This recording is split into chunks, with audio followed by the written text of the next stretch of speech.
Alexander Lusinski, e esse é o vídeo 7 de uma série de 30 vídeos, conforme desafio de 30 dias que eu explico no vídeo 1. Hoje eu vou desenvolver com vocês a reflexão sobre um tema importante, que é o equilíbrio, as várias faces do equilíbrio.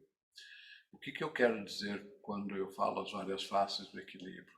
Considerando que a gente desempenha vários papéis, seja a gente como indivíduo, seja a gente como profissional, seja a gente como um empreendedor, seja a gente como um empresário, seja a gente como um pai ou mãe, seja a gente como um filho, seja a gente como um cidadão e assim por diante. E entre esses todos papéis, a gente tem comportamentos às vezes diferentes. Mas a gente tem que entender que o centro de tudo isso, ou seja, nós como atores desempenhando os vários papéis da vida, temos que entender os nossos princípios e valores. O que eu quero dizer com isso? Cada um de nós tem uma forma de se relacionar com os outros por estilo, por preferências, por crenças e valores, por princípios que cada um de nós acaba construindo. Eu tenho uma conferência para a reflexão, que é a seguinte: na busca de autoconhecimento, na busca de se desenvolver como pessoa, como profissional, como empreendedor, como empresário e assim por diante, e todos os outros papéis, eu fui buscando ferramentas para entender o meu comportamento. E uma dessas ferramentas, ela pontuava várias características de cada um. Eu não lembro nem todas, e nem estou me preocupando em lá buscar quais são todas. Mas uma delas, para mim, era muito importante, porque nas várias características de cada um, ela pontuava de 0 a 100. E nessa, a minha pontuação era 97. E que era a pontuação mais alta. E o equilíbrio, ele estava dentro do princípio da ferramenta, ele enxergava que você poderia ter de 0 a 100, estando em torno dos 50 era a condição normal, típica de uma situação em equilíbrio. E aí, quando você compunha o diagrama das diversas características, você poderia enxergar se você está muito over numa característica, ou muito menos desenvolvido naquela característica, e aí você enxergava o seu diagrama. Meu diagrama era totalmente distorcido para uma variável que era ajudar as pessoas, como era o meu estilo e meu jeito de ser, no propósito de ajudar as pessoas. Por N motivos na minha vida, e eu hoje penso que por ter sido ajudado em momentos difíceis da minha vida, em momentos de tenra idade, eu fui desenvolvendo um aspecto de gratidão que às vezes eu conseguiria até retribuir para as pessoas que me ajudaram, mas que em outros momentos isso era impossível. Então eu acabei desenvolvendo a ideia de que, mesmo que eu não consiga ser grato a quem me ajudou, eu sou grato à vida e procuro retribuir para a vida, de uma forma geral, tudo aquilo que eu fui conquistando, tudo aquilo que eu fui superando e me dando um resultado fantástico. O conceito de gratidão é uma coisa interessante, não vou desenvolver ele aqui, porque é uma ferramenta poderosa. Quando a gente é grato às pessoas, quando a gente é grato à vida, a gente dispara alguns gatilhos de reciprocidade importantes. Mas na minha relação com as pessoas, nos diversos contextos, nos diversos desafios, eu tenho sempre uma predisposição a ajudar as pessoas. Algumas pessoas mais próximas falam que até de forma exagerada, do tipo, pô, você está se metendo na vida dos outros mesmo quando elas não estão te pedindo. Com certas ressalvas, isso é verdade, porque como eu fui ajudado em muitas coisas, eu desenvolvi a habilidade de perceber a necessidade das pessoas em diversos aspectos, e várias vezes eu me proponho ajudar, às vezes sem a pessoa no primeiro instante me procurar. Isso é bom e ruim, porque em alguns instantes a pessoa fala, mas eu não pedi ajuda, e já aconteceu isso comigo. Mas em muitos instantes isso é bom, porque a pessoa às vezes nem sabe que você pode ajudar, e às vezes tem até vergonha de te pedir ajuda e você se predispõe a ajudá-la. Se você fizer direito, no sentido de oferecer a sua ajuda sem impor a sua ajuda, isso pode ser virtuoso. Mas olhando pelo meu lado, né, se eu tiver uma fila para algum recurso, onde as pessoas estão indo buscar, sei lá, na fila do pão, na padaria, na fila do INSS, na aposentadoria, eu sei lá, estou pensando genericamente, e tiver 100 pessoas, qual é a posição que vocês acham que eu vou ocupar por impulso? Eu vou ser o primeiro da fila? Eu vou estar lá no meio? Ou eu vou ser o último da fila? Pois é, por tudo que eu disse, vocês já perceberam que eu vou me pôr como o último da fila. Se pôr como último da fila, pode parecer que você é uma pessoa dada a ajudar, uma pessoa, como eu diria, uma pessoa que é caridosa, que valoriza os outros, que tem sensibilidade em relação à dor e o problema do outro, para ali, para aí vai um monte de coisa. Pode até ser verdade, mas quando a gente olha sobre o aspecto do equilíbrio, a gente cria uma grande distorção. Então, apesar de algumas pessoas valorizarem essa minha característica, ela é uma característica extremamente problemática. Num grupo, eu sou capaz de ajudar todo mundo me sacrificando.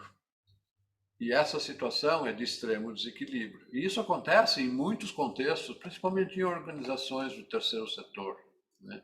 Onde o impulso de ajudar, o propósito de ajudar, às vezes faz com que você se sacrifique de tal forma, em detrimento dos outros, que você vá para uma condição de penúria, você vá para uma condição insustentável, você vá para uma condição de perda de saúde, você vá para uma condição, às vezes, de morte prematura. Quando eu coloco isso dessa forma, você fala assim, pô, mas isso pode ser verdade? Sim, e eu presenciei e eu acompanhei vários casos disso. Inclusive, na minha tendência de ter esse desequilíbrio em relação às necessidades dos outros versus as minhas necessidades. E aí, como eu, por muitos anos, tive grupos de mentoria, tenho até hoje, né? Grupos de mentoria, uma das figuras de linguagem que eu criei para mostrar que o equilíbrio é necessário e nesta condição, como eu trato essa questão do equilíbrio, eu propus o seguinte desafio para as pessoas. Considere você fazendo parte de um círculo ou um grupo de pessoas à sua frente fazendo um semicírculo e você interagindo com essas pessoas, né? Um exemplo típico, você como mentor, ajudando o mentorado. E nessa dinâmica, o seu empenho, o seu conhecimento, a sua postura, o seu envolvimento é importante no sucesso de cada mentorado.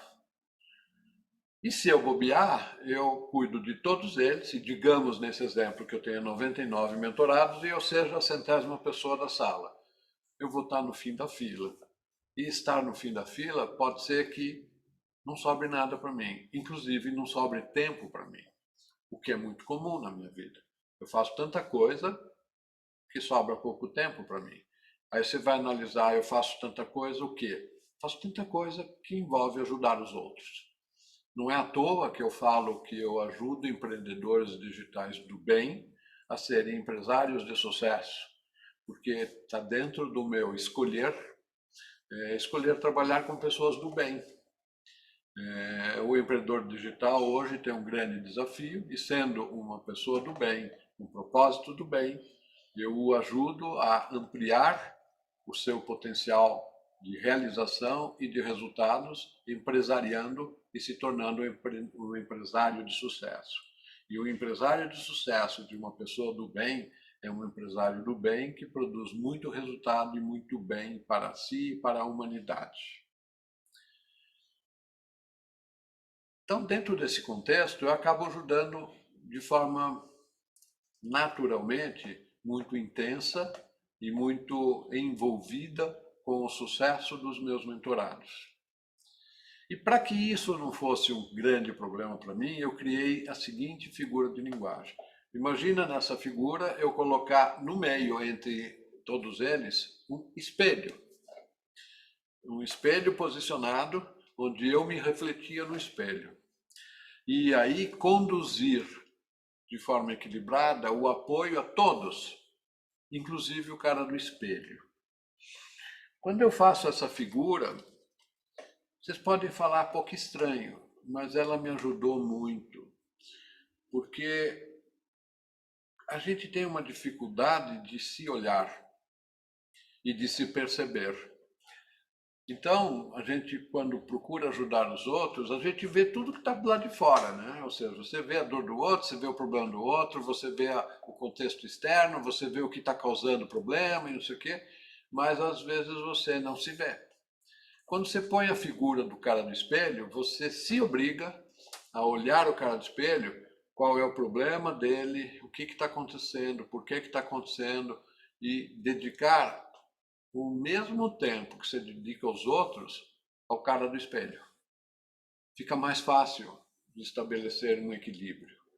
Porque quando você olha para o cara do espelho, você vai fazer decisões mais equitativas. E se você entende que uma relação de ajuda, ela tem que ser uma relação de ganha-ganha, porque uma relação de perde-perde não é uma relação de ajuda. Uma relação de ganha-perde, ela pode existir em vários contextos, onde o esforço do mentor é tamanho que o seu mentorado tem um tremendo sucesso e as consequências da dedicação sejam negativas para o mentor. Portanto, o mentor perde e o mentorado ganha. Mas tem pessoas que se percebem nessa situação e vão para uma postura extrema de egoísmo, ou seja, nessa escala onde eu pontuei 97, o cara vai lá para os seus 2 ou 3, ou seja, ele é egoísta, autocentrado, dá foco nele primeiro. Né? E aí você inverte, você vai ter situações onde o mentorado vai perder e o mentor vai ganhar temporariamente, pelo menos naquele instante. Então essa reflexão, ela me levou a muitos aspectos, porque eu percebi o seguinte: não adianta ter um posicionamento egoísta. Todas as dinâmicas egoístas, seja de autodesenvolvimento, seja em grupos onde a gente tem comportamento egoísta, seja em empresas onde elas são egoístas, autocentradas, todas essas abordagens, elas não são duradouras. Elas são... Você pode até conseguir muitos resultados com muito esforço, mas eles não se perpetuam e tudo isso desmorona. Quando você vê pessoas egoístas, nós normalmente nos afastamos, porque elas vão querer tirar mais proveito da relação com você do que trazer algum resultado para você. No autodesenvolvimento, você às vezes tem uma contradição. Algumas pessoas não entendem que o esforço de se desenvolver não pode ser motivado, não pode ser drivado, não pode ter o impulso do egoísmo, ou seja, eu estou trabalhando sobre mim mesmo para me desenvolver, então eu vou ter um comportamento egoísta. Não funciona. E olha que eu tenho muita experiência em tudo isso e eu já tenho muitos quilômetros rodados para dizer que essa abordagem não é virtuosa.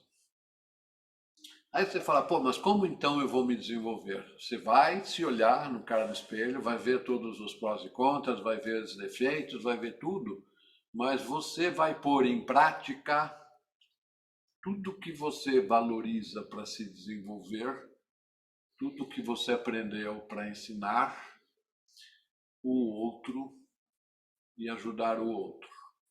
Ou seja, o caminho virtuoso é quando a gente ajuda os outros. E quando você realiza isso, ensinando ao outro o que você sabe, ajudando o outro dentro do que você pode, você está fazendo esse movimento crescer e fluir. Numa dinâmica mais ampla, esse outro pode fazer a mesma coisa. E aí se constitui o que a gente chama, e o que eu chamo de corrente do bem. Onde um ajuda vários, esses vários ajudam outros vários, essa coisa cresce. E algumas pessoas falam, pô, mas e você? Quando você faz isso, esse movimento ele te retorna para você. Às vezes você ajuda algumas pessoas, mas outras pessoas te ajudam. E isso é muito importante no fluxo do dinheiro. Eu gosto de fazer a analogia que o dinheiro tem as mesmas regras da energia quando flui. O dinheiro ele é tão melhor quanto mais ele circula e produz resultados. O dinheiro acumulado tem seus propósitos em alguns instantes, mas ele não pode ser visto como fim. A acumulação de dinheiro como o seu propósito de vida. Ele é extremamente perverso nas consequências que ele causa. Mas quando a dinâmica do dinheiro flui e você provê a prosperidade para os outros, essa prosperidade também volta para você, ela se realimenta. Então, quando você tem propósitos mais amplos, mesmo que você não tenha como propósito da sua organização ganhar dinheiro, mas toda empresa, por definição, tem que ter lucro, você vai perceber que o seu propósito vai trazer para você muito dinheiro para que você possa realizar o seu propósito cada vez mais. Ou seja, o dinheiro ele é viabilizador. Num dos grupos de mentoria que eu participo, existe uma frase comum que diz que o dinheiro é o instrumento da transformação.